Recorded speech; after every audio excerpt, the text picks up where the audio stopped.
Good evening, this is the Common Sense Party Podcast. I am your host, Tottley, coming from you from this place called Earth. We are trying to get common sense to all of our listeners today, and today is April 8th, 2023. First, I would like to thank all the people who download and listen to our podcast from Brussels, France, Italy, California, Snellville. Thank you so much. On this week's episode, we are going to talk about autocracy or fascism. Why is it so popular among the Republicans? Really, why is it so popular? Why do they like it so much? They don't like Cuba, but they love fascism. That's the Republican agenda. Let's get to it. No point standing around. We'll only be showered by more boulders. Ready your horses on the double. Be honest. Are all of us riding toward death? Yes, we are. And since we're dying anyway, you're saying that it's better if we at least die fighting? I am. But wait, if we'll die anyway, then who cares what we do? We could just disobey your orders, and it wouldn't mean a thing, would it? Yes, you're precisely right. Everything that you thought had meaning, every hope, dream, or moment of happiness, none of it matters if you lie bleeding out on the battlefield. None of it changes what a speeding rock does to a body. We all die. But does that mean our lives are meaningless? Does that mean that there was no point in our being born? Would you say that of our slain comrades? What about their lives? Were they meaningless? They were not! Their memory serves as an example to us all! The courageous fallen! The anguished fallen! Their lives have meaning because we, the living, refuse to forget them! And as we ride to certain death, we trust our successors to do the same for us! Because my soldiers do not buckle or yield when faced with the cruelty of this world! My soldiers push forward! My soldiers scream out! My soldiers rage! Yes, this is the Common Sense Party Podcast. The mission of our podcast is to inform our listeners on topics that affect their everyday life. Please give us 5 stars, give us 4 stars, give us 3 stars, give us 2 stars. Even if you give us 1 star, if you give us no stars, I will assume that I'm doing it correctly. Rate us, review us, subscribe, follow. All can be done for free where you get your podcasts. We are available on Spotify, Amazon Music, Samsung Podcasts, Pandora, Google Podcasts, TuneIn, and yes, we're still working on Apple. Our first story tonight is, yes, I thought it would be the big story of the week, but it's not. Trump got indicted. I think it was Tuesday of this week. And that was not the big story of the week, but check this out. Former President Donald Trump pleaded not guilty to 34 felony counts of falsifying business records, marking a historic moment in American politics. No ex-president has ever been charged of a crime. Anyone who cares about the health of American democracy and Americans' faith in our institutions and our legal system has to look at this moment with trepidation. This indictment stems from hush money payments to porn star Stormy Daniels back in 2016. The district attorney, Alvin Bragg, called it a catch-and-kill scheme. The participant scheme was illegal. The scheme violated New York election law, which makes it a crime to conspire to promote a candidacy by unlawful means. Hours after his New York court appearance, Trump stoked his base during a speech at Mar-a-Lago. The criminal is the district attorney because he illegally leaked massive amounts of grand jury information, for which he should be prosecuted, or at a minimum, he should resign. What he's really doing is appealing to a sense among a lot of these voters whether or not that sense is well-deserved, of resentment, of victimhood, of grievance. Even if Trump were to be convicted, it wouldn't bar him from running for president. So how has this indictment started to shape the presidential race and further test democracy? I think this whole process is destabilizing to democracy. What I don't want to do is put the finger on where it starts, right? So we could say, is the indictment destabilizing? Well, is it what brought the indictment destabilizing, right? Since the moment he incorrectly predicted the timing of his arrest, Trump has been in the eye of the media storm. Puts him in the limelight once again. He gets all kind of free press and free publicity, and helps him stay ahead of all of his competitors, at least in public visibility. His allies have already used the political momentum to raise millions in fundraising efforts. Please help President Trump. If you could afford $5 or $10.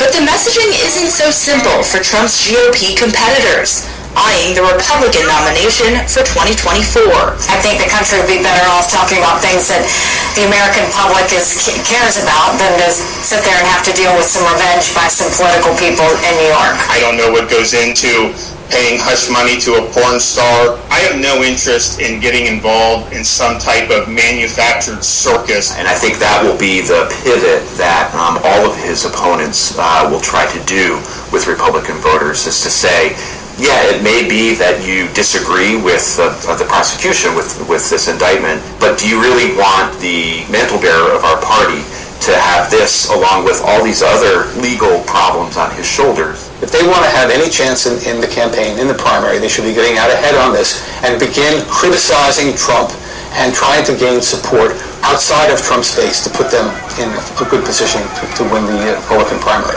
None of them is doing this. They're all seem to be at the mercy of Trump's base and basically, are scared of offending them. And come the general election, political scientists weigh how Trump's legal baggage will play with a critical portion of the electorate, the independent voter. It's hard to imagine that this indictment ends up winning the hearts of a lot of independent voters who will be key in November of 2024. These charges come as 3 other investigations into Trump are pending. A Georgia grand jury is weighing Trump's efforts to overturn results in the 2020 election. And the Department of Justice has 2 investigations. One into Trump's potential mishandling of classified documents found at Mar-a-Lago, and the other examining Trump's role in the January 6th insurrection.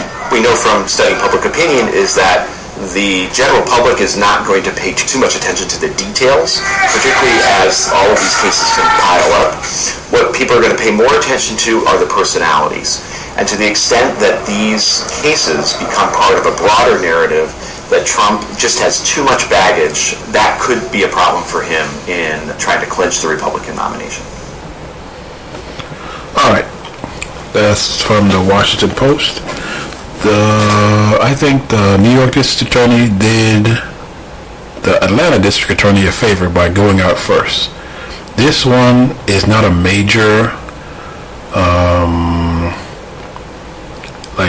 if he gets convicted, he probably get 3 to 4 years, because it's 34 indictments, and it's hush money, so it's a white-collar crime. The one that I'm waiting for is Atlanta. The one where he tries to swing the election for himself. And that's the one. That's the one that can get him in trouble. Because that's election law. And if he's convicted of that, he can't run for any office. Alright. So again, he's in the public limelight again, but can we learn from 2016? Will the independent voters swing the people who stayed home in 2016, which are the Democrats and some of the independents? Will they come out in 2024 if he's a nominee? I think he will be the nominee because all those people want the base to vote for them, so they're not going to criticize him. They're going to do what they did last time, they're going to fold. A bully's going to come up, punch him in the nose, and they ain't going to do shit. So, let's say he wins the nomination. He will not win the general because the independent voters will not vote for him. At least I hope not. Hope the independent voters, at least 30% of the independent voters go Democrat, and all the Democrats energize their base to come out, yes, he will not win. Hopefully, cross fingers.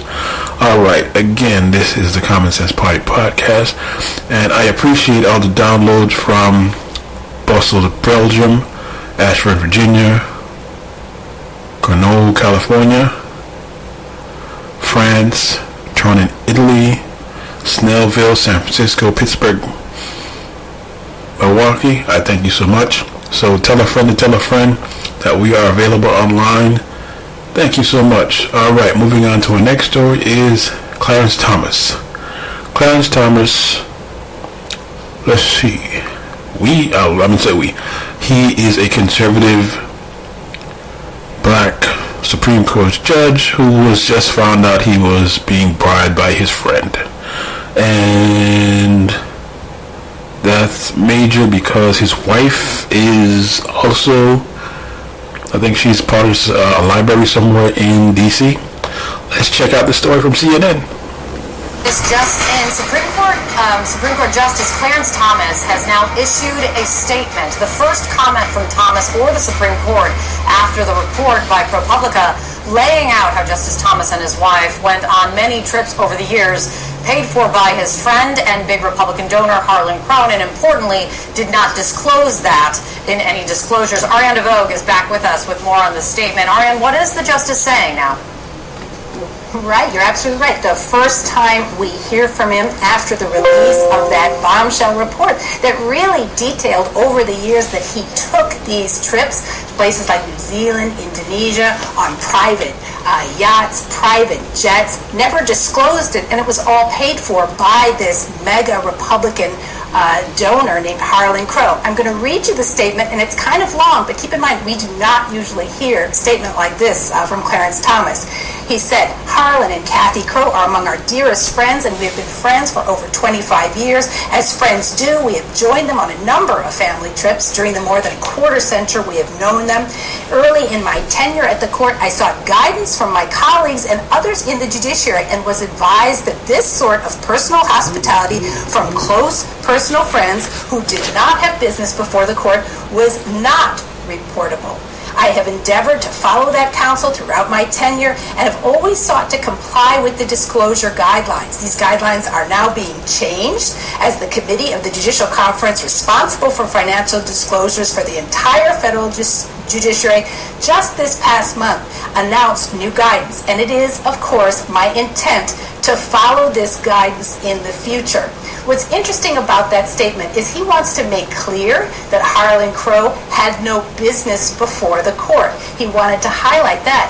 But as you know, this story comes as the court itself is under this harsh spotlight. So many people are beginning to think that it's beginning to look like another political branch after we've had those contentious confirmation hearings of late, and as the justices have been more and more on those hot-button issues dividing along these familiar ideological lines. So this comes at a time Thomas wanted to respond very quickly, and he's trying to explain why he didn't report these trips before those ethics rules were changed. And as you said, it is rare to hear a statement from one of the justices in responding to a news report, especially that's out there. An important and full statement coming from Justice Thomas right here. Ariane, thank you so much for jumping on to bring us that. This is Democracy Now! All right. Just to catch everybody up, yep, he's been doing that for years, and he got caught. They didn't change the rules. He just didn't pose. He didn't follow. Right now, probably nothing's going to happen because the House is GOP controlled and the Senate is Democratic controlled. They're going to probably put up impeachment legislation, but it's not going to pass because the GOP is in charge of the House. If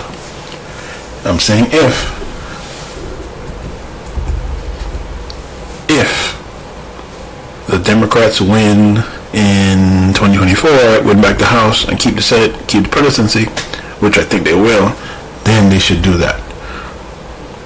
They should actually do that when they could actually impeach him. That is the crazy thing about it.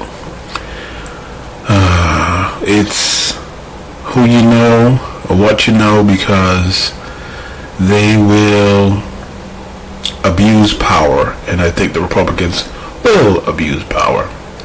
All right, moving on to our next story. The Democrats won the most important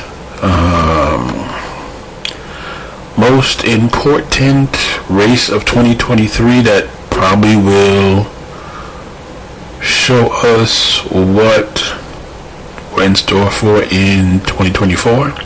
This was the Wisconsin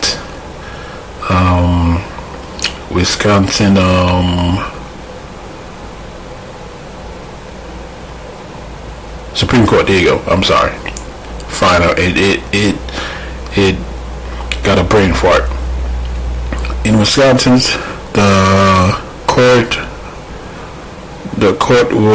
the one seat was up for, I think, election, had a liberal and a conservative, and the liberal won by 10 points, and also a progressive mayor, a black mayor, won in Chicago. So now I didn't see that one, but yeah, he won because he was up against a Joe Manchin Democrat, where he caucuses with the Republicans. All right. The liberal judge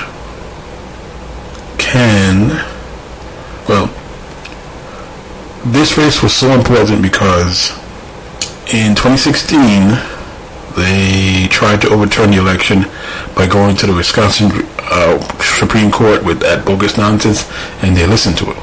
Now that the liberals are in control of the court, for now, because they're floating the idea of impeaching her and putting somebody else.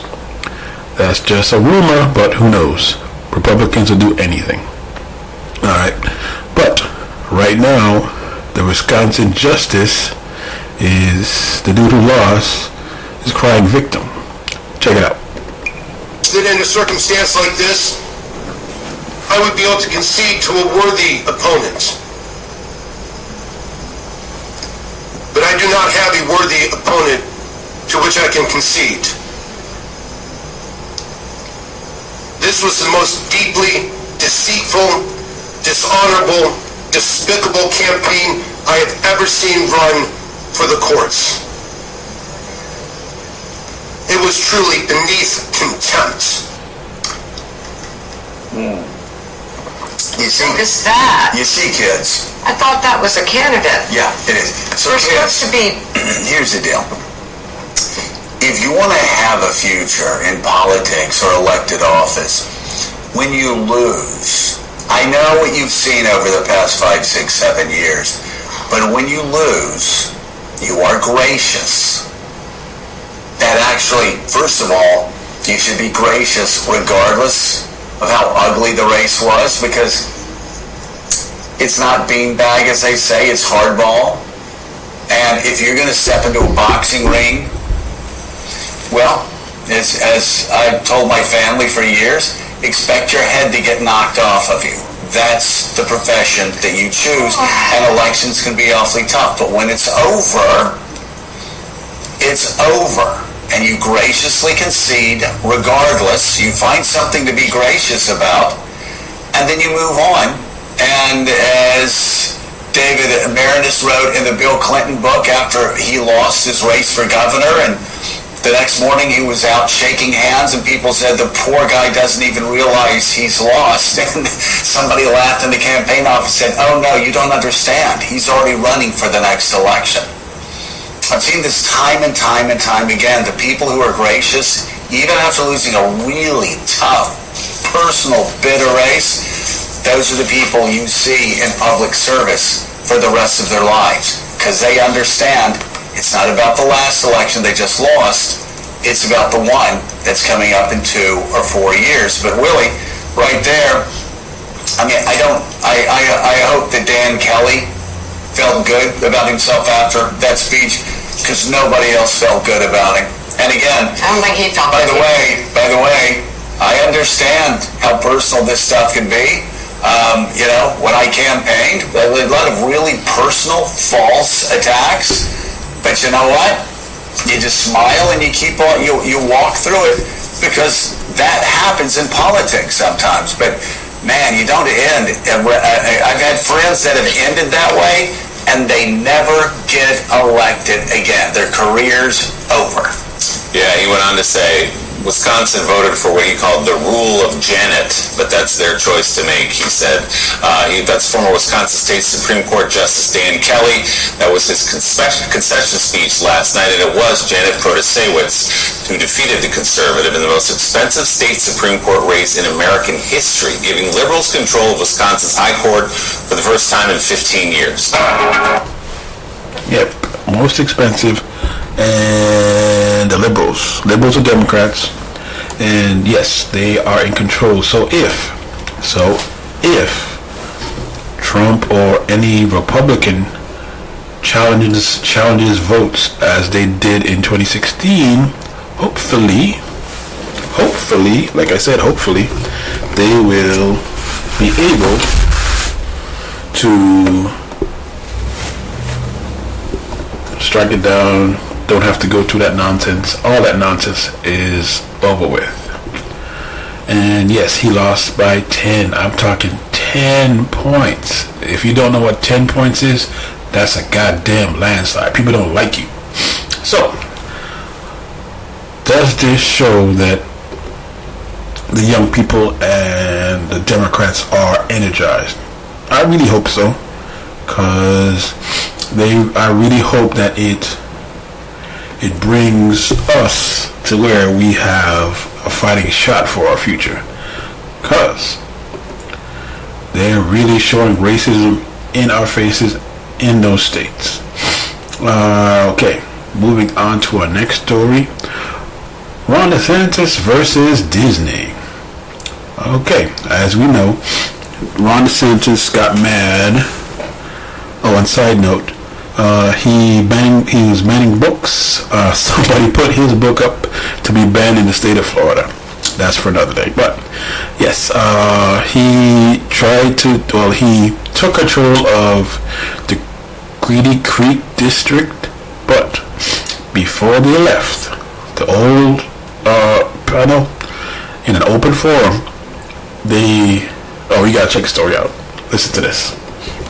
Some late-breaking news from the state of Florida.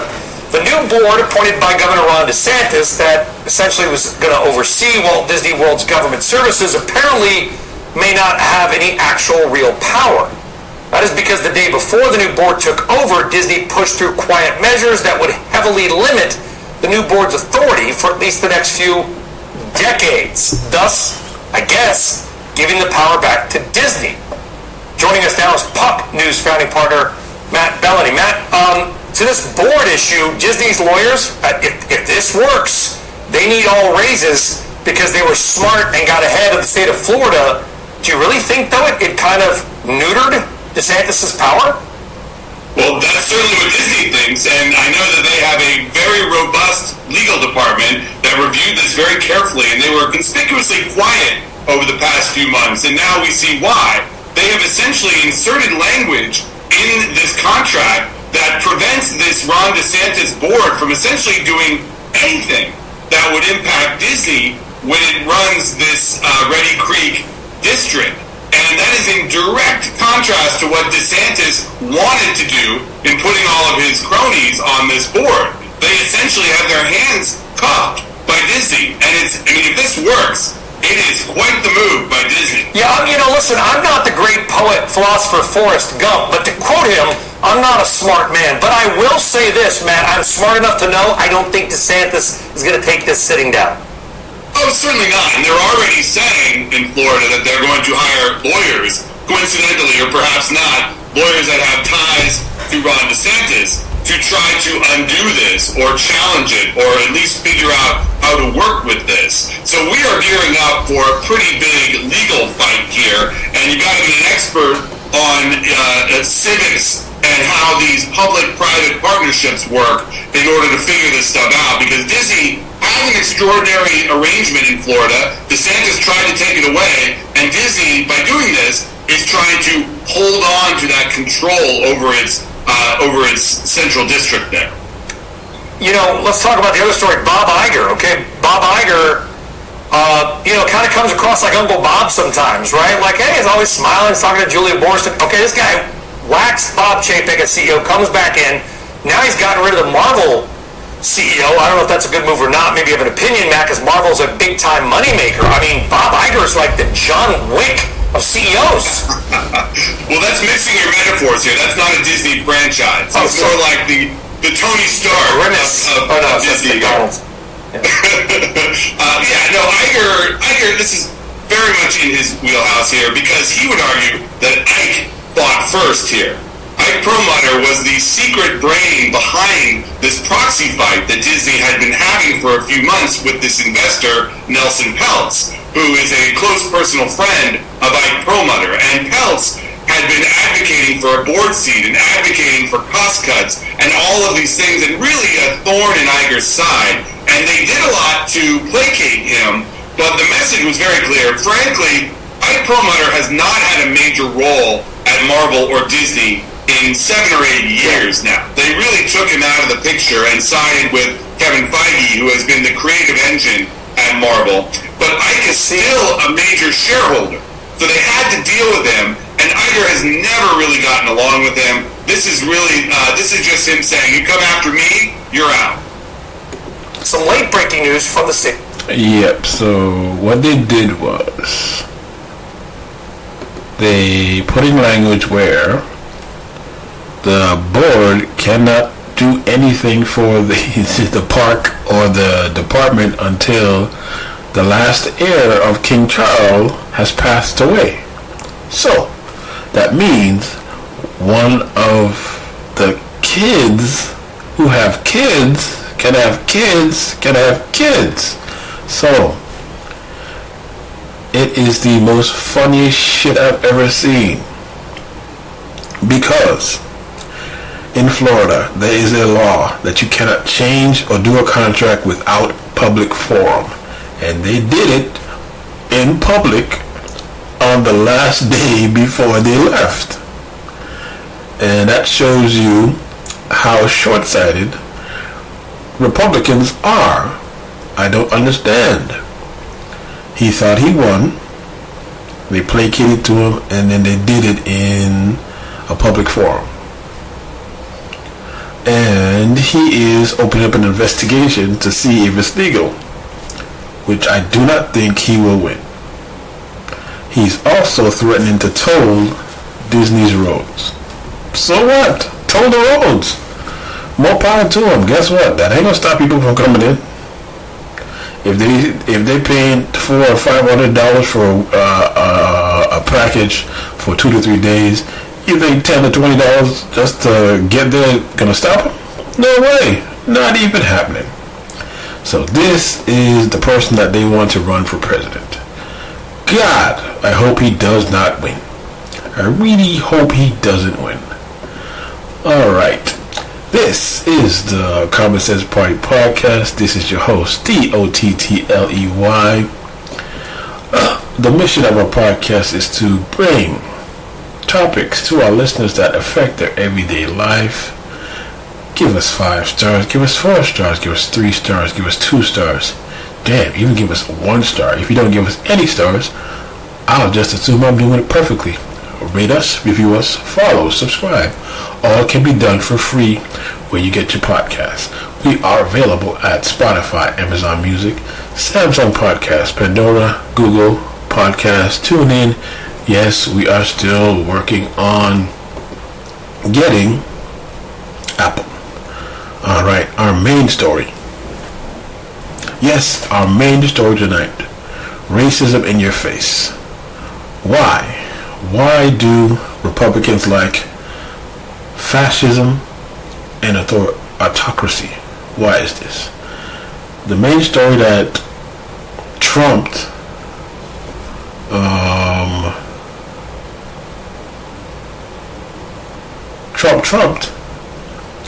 the Tennessee House expelled 2 young black representatives and kept The female representative, yes, she was white. Racism in your face. All right, this is 2023. The Republicans are telling Memphis, and I think it's Memphis and Knoxville, Tennessee, that heavily black cities, they have no representation. That's what they're saying. This is Jim Crow 2.0. But let's check this out. Joining us now, Tennessee State Representative Gloria Johnson, who was one of the three who was not expelled yesterday. Thank you so much for being on the show this morning. We appreciate it. I guess the question for you this morning is, what worries you the most about what happened in the Tennessee State House yesterday, and what gives you the most hope?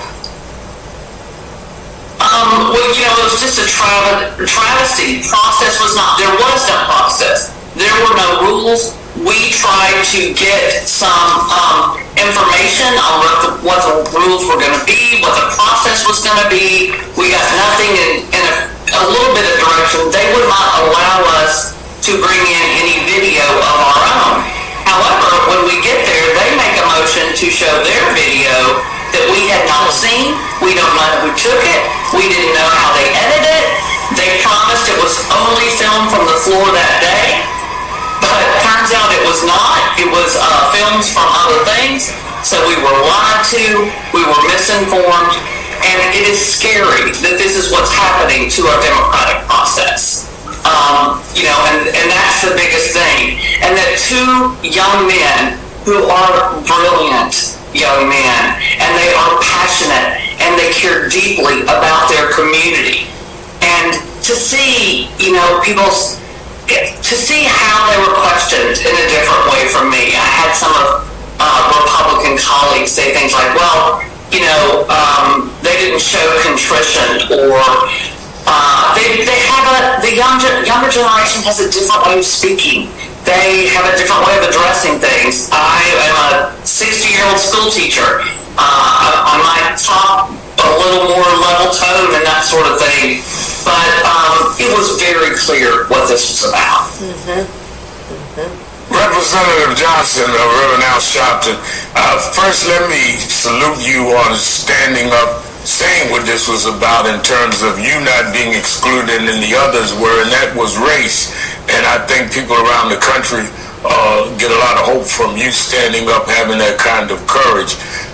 Let me ask this. Do you see any legal or other ways that could lead to the reinstatement of your two colleagues? And do you see a path forward in terms of dealing with laws around guns in the state of Tennessee? We are talking about reacting to 9-year-olds being killed at school, and I don't think we want to miss the forest for the trees. So do you see a pathway toward dealing with the gun legislation that the three of you advocated, and do you see a way of legally or otherwise reinstating these two lawmakers that we feel were unjustifiably removed? I think there might be a pathway forward. I think it's going to be baby steps. I don't really trust that my Republican colleagues are going to pass anything that is near enough, but I think we can take steps. And the only reason that's going to happen is because of that younger generation. They have showed up every day by the thousands, and they're staying on this, and they're not going to stop. They're going to keep showing up and speaking up until there's progress.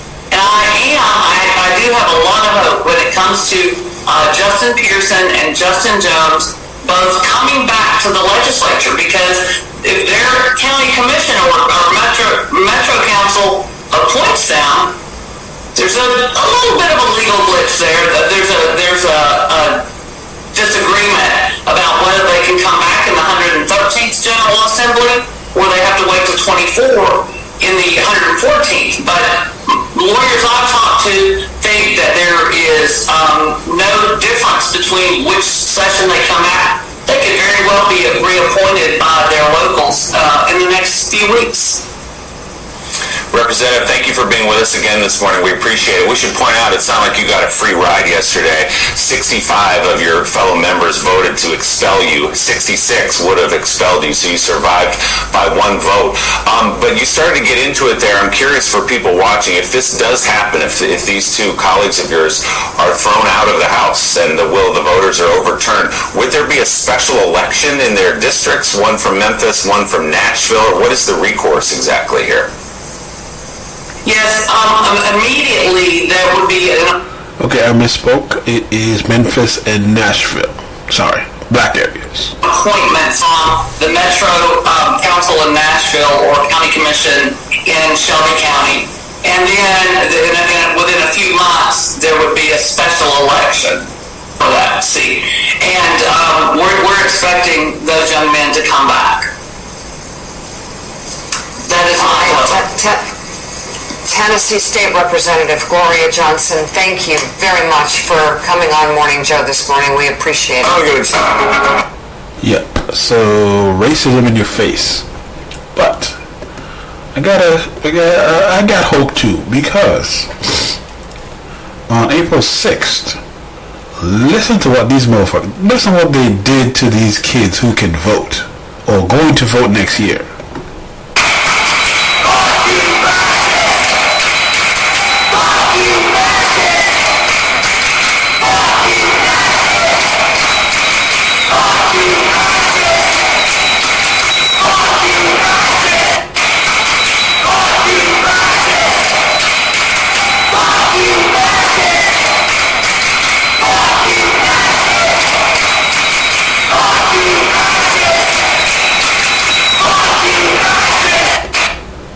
They pissed off young white, not black, white kids.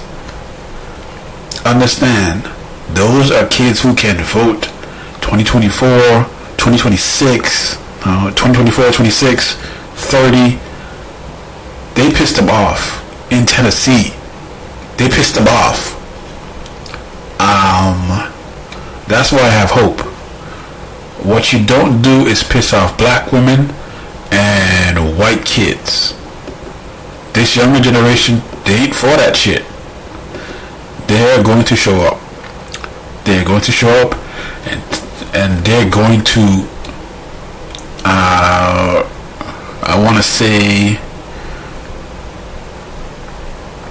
get retribution, if is that a good term for it, because they pissed them off.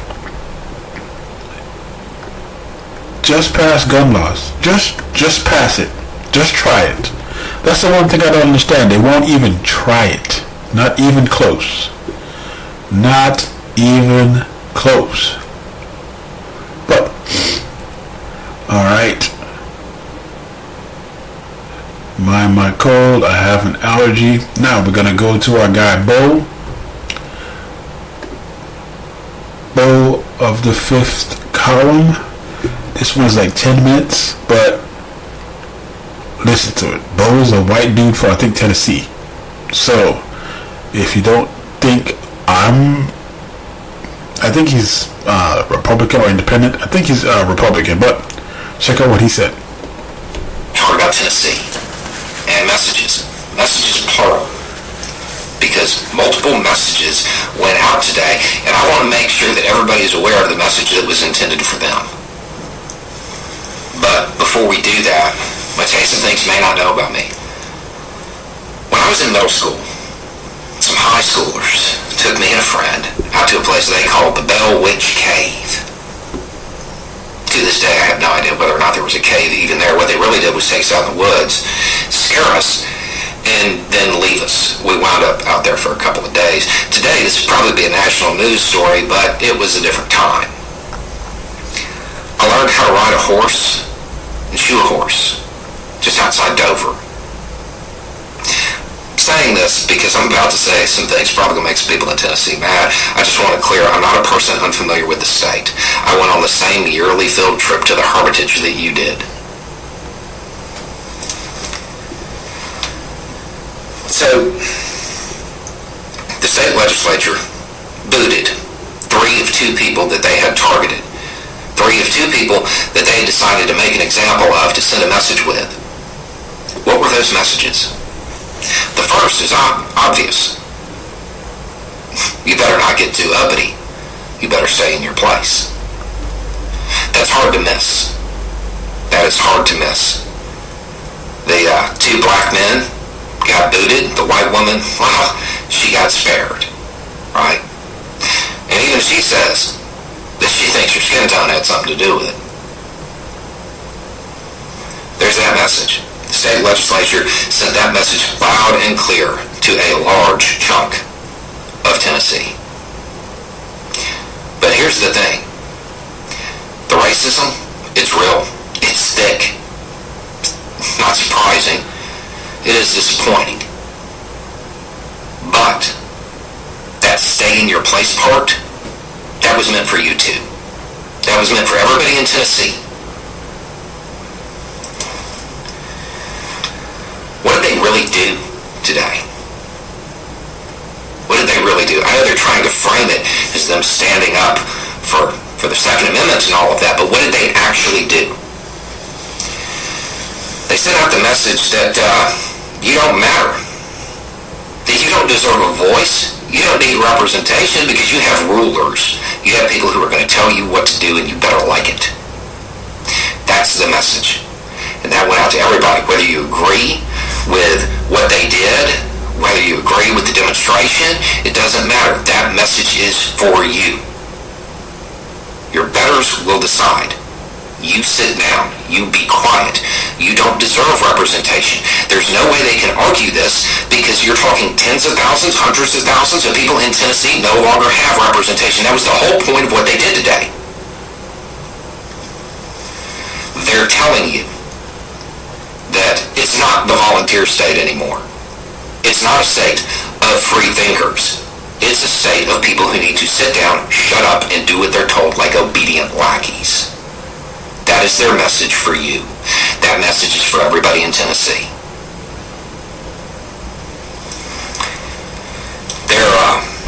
They're trying to frame this in a certain way. And they're trying to use that framing, frankly, because they think you're dumb. They think you can't count. What two words are in almost every headline and in almost every soundbite about why this is happening? Gun control, right? The reason they're doing that is because gun control isn't really popular in Tennessee. It's something that they can use to tie these representatives to, these legislators to. They can tie them to that idea of gun control. And then you're like, well, they're not on my side. Don't worry about them. That's exactly what they want you to think.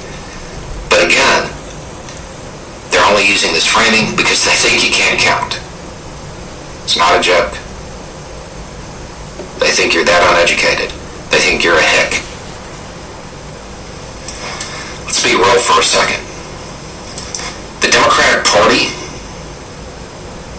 they don't have the votes to stop one of their own members from getting expelled. You think they got the juice to push through gun control legislation in Tennessee? They don't have the votes. But the state legislature, they know that's something that will keep you preoccupied. They can use that to scare you. And scared people, well, they're obedient. They do what they're told. That's the goal. You don't need a voice. You don't need representation. You need to obey. That's their goal. That's their message for you. Don't forget it. It's the whole point. You better stay in your place, do what you're told, listen to your betters, and just accept your fate. Because you don't get a voice. They want to frame it about the Second Amendment, but it's not. It's about the First Amendment. And then they're trying to use the facade of decorum. Decorum. It's the Tennessee legislature.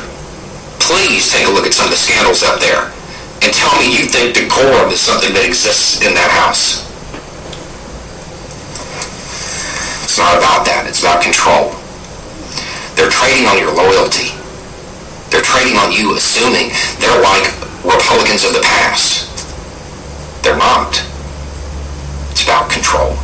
It's about making you obey and sending the message that you will obey the party. Your loyalty is to the party, not not to the country, not to the republic, not to the Constitution, not to the idea of representative democracy. Nothing like that. Just do what you're told. Another group that got a message today was young people in Tennessee. They got their own message. For a lot of them, that was their first real involvement in politics. And what were they told? Well, they don't matter. Their concerns, their voice. Now, I'm not going to talk about that. Sit down, shut up, and do what you're told. Make no mistake about it, they're treating the entire state of Tennessee the way they're treating the young people. They're just doing it a little bit differently because they know if they can divide it, well, people who are divided, they're easier to control. That's what it's about. Don't forget that. Doesn't matter where you stand on these issues. They're telling you, you will obey the party. Period. So, what can you do? They sent you a message. You should send them one back. Here's the thing, yeah, they can bounce these people. They can boot them out. And you can put them right back in there. You can. If they choose, if those men choose, they can run again. And you can put them back in there. And if you want to send a message, that's what you need to do. You need to get out there, you need to vote. Even if you don't even like these people, even if you disagree with everything that they stand for, you need to put them back in office. You need to use the power of that ballot box and put them right back there. Put them back in their seats. Because the message that was sent, it doesn't stop. They will become more and more controlling, more and more authoritarian, and the only real message you can send back is that you're not going to listen to it. You're going to vote these people right back in. The Republican Party in Tennessee succeeded in creating tens of thousands of lifelong Democrats when they did this. There's going to be a shift in Tennessee politics. It is now inevitable. Your part in that, if you want to be on the right side of history, is to make sure that those men who stood up for their constituents, who gave them the voice that the state legislature wants to take away from tens of thousands or hundreds of thousands of Tennesseans, you put them right back in office. If they're willing to serve again.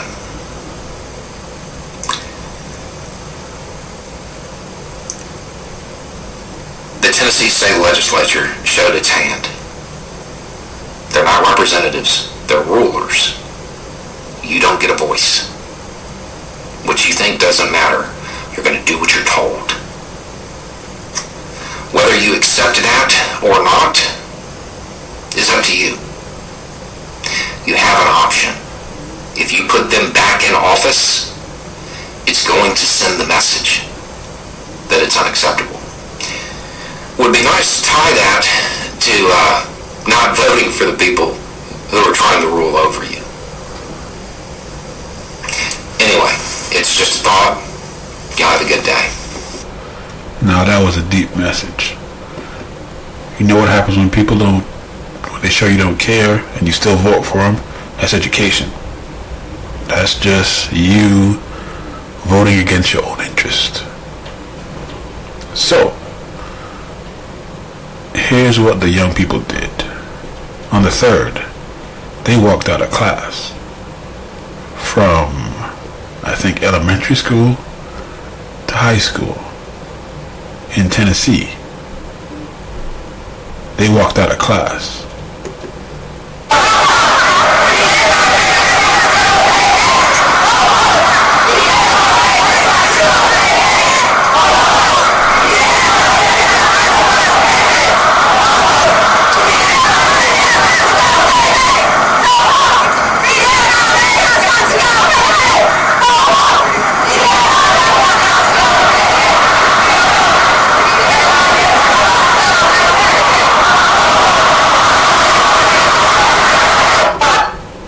they walked out of class. Kids who will be voting in a year, 2 years, 3 years walked out of class to protest gun laws. Yeah, they did. Please, people in Tennessee, wake up. They don't care about you. Like he said, they try to tell you they don't care about poor people. All they care about is money. The NRA gives them money. So, what can we do? Let's listen to Bo one more time. Well, howdy there, Internet people. It's Bo again. So today, we're going to talk about Nashville and the Capitol. And we're going to look for similarities. We're going to do this because, in that recent video about Nashville, in the comments, had a bunch of people saying, you can't talk about what happened in Nashville without talking about what happened at the Capitol. You have to address them both. And there were a couple of comments like that, and most of them got less than diplomatic answers to me. For that, I apologize. But at the time, I was thinking that I just really didn't need to address some manufactured talking point and false equivalency. But the more I thought about it, the more I think they're right. I think it is a good idea to show the similarities between the two. I think that's wise. And I apologize for not seeing that sooner. Okay, so let's look for similarities. For those that are wondering, yeah, it's a monkey paw video. Okay. How much property damage occurred in Tennessee? None. According to the Tennessee Highway Patrol, none. So I guess that's not a similarity. That's not the same. That's different. But certainly there were a lot of arrests, right? No, there weren't. In fact, Highway Patrol said they were peaceful. But even with the Highway Patrol saying that, obviously, people got injured, they had to go to the hospital because they're similar, right? No, that's not the same either. Weird.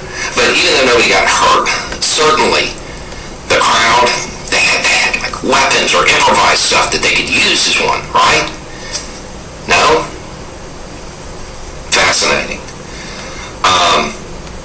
Well then obviously, because they're so similar, there's allegations of rifles being stashed at a nearby hotel or something, just in case. No? Didn't happen either, huh? Yeah. Okay. What about chat logs? There's chat logs of people discussing possible acts of violence, right? That would make it similar. But those don't exist either. Man. Certainly somebody got hit with an American flag, right? That happened. No? What? I don't know. What else you got? The crowd? Did the crowd chant to hang anybody or anything? No, guess not. Because that would have made it similar, a little bit. What about when the National Guard showed up? They have a hard time getting them out? That's right. In Nashville, the National Guard wasn't required. Wait, sorry. Okay. All right. Well, what about its purpose? Certainly the purpose was the same, right? The people that showed up in Nashville, they had a similar goal. They were there to, force the wrong person to retain control of the federal government, or in that case, the state government, and engage in a self-coup? Was that part of it? No. They weren't there to, undermine the Constitution at all. That wasn't part of the plan of the people behind it, huh? Instead, they were there petitioning for a redress of grievances. Peaceably assembling. Because remember, despite what the GOP politicians said. The state trooper said it was peaceful. And they were engaging in free speech. So, I'm not sure what the similarities are, to be honest. 10 things, and none are the same. Wild. Defining characteristics there. Seems like they're not at all similar. Seems like that's something they just made up to trick people. A false equivalency. I mean, let's be real. The crowd in Tennessee, they went into a building yelling. I mean, I guess it's probably, more similar to like a college championship game than what happened on the 6th. One was to undermine the Constitution. The other was to exercise rights explicitly protected in it. They're not the same. Anyway, it's just a thought. Y'all have a good day. Yep, the Republican talking point is that they compared it to the insurrection. And hell no, not even close. But this is how they think. Check this out. To support the democracy. We're not a democracy, we're a constitutional republic. We're a set of 50 independent states that have our own laws that follow the Constitution and part of a federal government. The national popular vote, I know some people say it strengthens each individual vote, but this brings us closer to a democracy, which, that's not a good thing. They say the quiet part out loud. They're trying to stifle your vote. They are trying to stifle your vote. Alright. This is the Common Sense Party Podcast. I'm your host, D-O-T-T-L-E-Y. Our mission is to bring topic to listeners that affect their everyday life. Please give us 5 stars, give us 4 stars, give us 3 stars, give us 2 stars, give us 1 star. Even if you give me 1 star, I'll appreciate it. But if you give me no stars, I'll just assume I'm doing it perfectly. You can rate us, review us, subscribe, all for free wherever you get your podcasts. We're available at Spotify, Amazon Music, Samsung, Podcast Pandora, Google, and yes, we are still working on Apple. This is our show for the week. Please tell a friend to tell a friend. Let's get out and make this possible that these people do not win in 2024. Tell a friend to tell a friend. Thank you all who download or listen. Please spread the message, and thank you so much. There's no point standing around. We'll only be showered by more boulders. Ready your horses on the double. Be honest. Are all of us riding toward death? Yes, we are. And since we're dying anyway, you're saying that it's better if we at least die fighting? I am. But wait, if we'll die anyway, then who cares what we do? We could just disobey your orders, and it wouldn't mean a thing, would it? Yes, you're precisely right. Everything that you thought had meaning, every hope, dream, or moment of happiness, none of it matters as you lie bleeding out on the battlefield. None of it changes what a speeding rock does to a body. We all die. But does that mean our lives are meaningless? Does that mean that there was no point in our being born? Would you say that of our slain comrades? What about their lives? Were they meaningless? They were not! Their memory serves as an example to us